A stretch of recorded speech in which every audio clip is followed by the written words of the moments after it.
8 years ago this week, I was as weak as I've ever been, and for a few days lingered close to death. I was at Duke Medical Center for high-dose chemotherapy, followed by a stem cell transplant.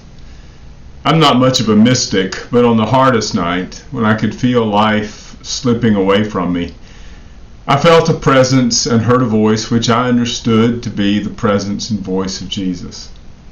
He said to me, "If you want to die, I will go with you. If you want to live, we will do it together." I know I won't always have a choice, but that night I did. Together, Jesus and I prayed for the strength and the courage to live.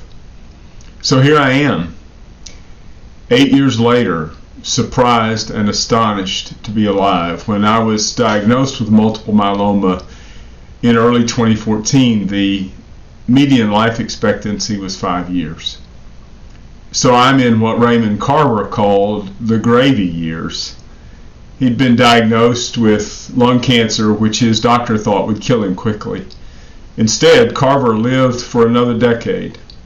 He wrote a poem entitled Gravy about those bonus years. No other word will do, for that's what it was. Gravy. Gravy these past 10 years, alive, sober, working, loving, and being loved by a good woman. 11 years ago, he was told he had 6 months to live at the rate he was going. And he was going nowhere but down. So he changed his ways somehow. He quit drinking and the rest.